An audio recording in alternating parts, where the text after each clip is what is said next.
Things outside looked from pig to man, and from man to pig, and from pig to man again. But already it was impossible to say which was which. Hello and namaste everyone. This is Priya and I welcome you all into my space.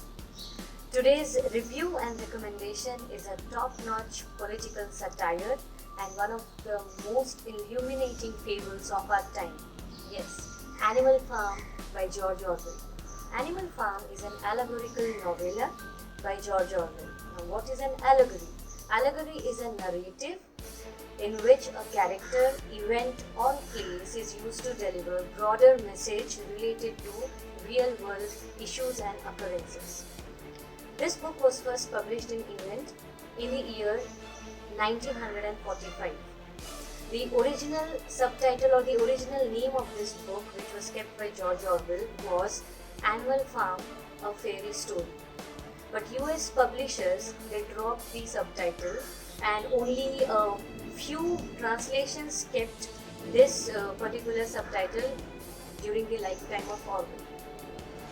Orwell tells that this novel or this fable reflects about the issues or events related to the Russian Revolution of 1917 and then into the Stalinist era of Soviet Union.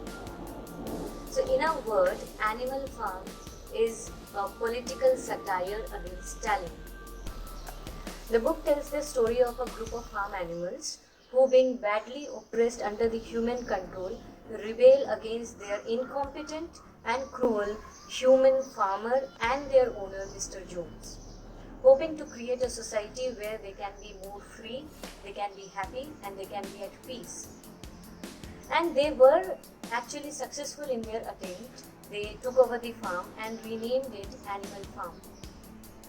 But their utopian fantasy of creating a paradise for themselves is ultimately betrayed. And they again end up in that same situation. The farm again ends up in a situation which is as bad as it was before, or maybe it was even worse than before under the leadership, no, under the dictatorship of a pig named Napoleon. Later in the story we find that pigs, they start to resemble humans. They start walking upright, they carry whips, drink alcohol, and even they start wearing clothes. All these 7 commandments are abridged to just one phrase. All animals are equal, but some animals are more equal than others. And maxims like 4 legs good, 2 legs bad changes to 4 legs good, 2 legs better. Most of the characters in this novella, they all resemble real life person, several people and groups of people. And the harsh reality of the fake world where we live in is portrayed in a very simple and powerful way. The worst reality of this world is that we think that we all are free, but sadly we all are slaves. It is a power-packed short novella of around only 140 pages.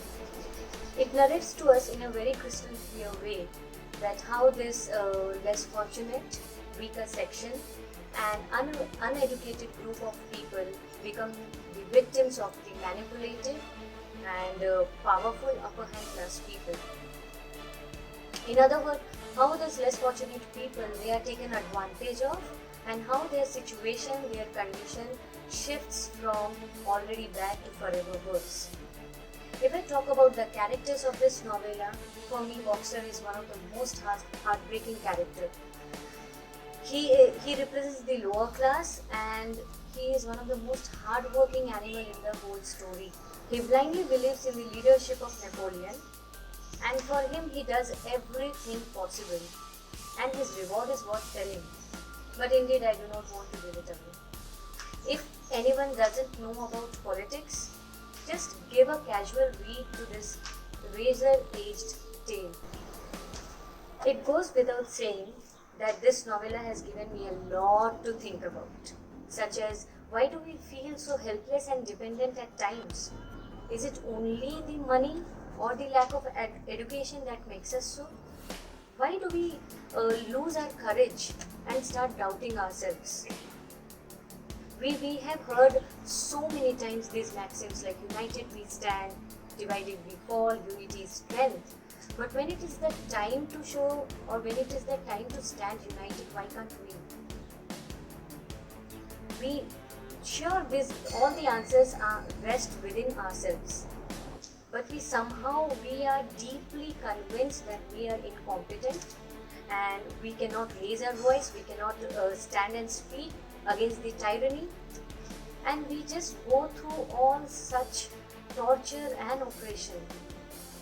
We look for the answers everywhere, but not within ourselves.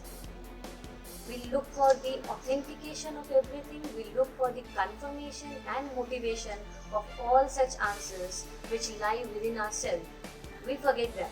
We lose our courage, we lose all the hopes, and we become dependent on others. Now, if I talk about the story, as I told you in the beginning, that like how these animals, they rebelled against their owner, Mr. Jones. And the same animals, in the later part of the story, you'll find that these same animals, they are so afraid, there is no courage, and they have lost all their hopes.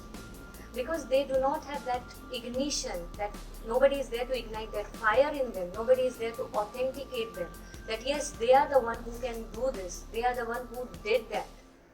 And because of that, their situation turns so worse. It is worse than before, which they faced under this human farmer, Mr. Jones. And now they are going through all such oppression because they do not have that courage to stand against Napoleon. So answers are very clear. We can see all the answers in front of us. But then the same thing, we need somebody else's authentication. And then we look everywhere for that courage, for that confirmation and motivation. And as we all know, whatever we perceive becomes our reality. This book is still banned in many countries across the globe. Maybe the nation doesn't want its ordinary people to read this book, which is a great eye-opener. Who knows what kind of thoughts and actions that might lead to. Do give it a read to develop your perception and thoughts about the world and your nation. I'd be really glad if you share this with your friends and to all the book lovers. And do comment in the comment section where if you have liked this book, if you have liked the video, and if you have read this book, please let me know your priceless opinions. Do give me certain suggestions or recommendations of the books that you would love to hear from me, so that I can come up with those reviews of the books and I can talk about those books. Your comments, your recommendations and suggestions would definitely encourage me to come up with more reviews. Thank you so much for your kind hearing and patience. I'll sign off here with a quote by Voltaire: "History never repeats itself, but humans." So thank you so much everyone coming till here. We'll meet in the next video. Till then, do take care and bye-bye.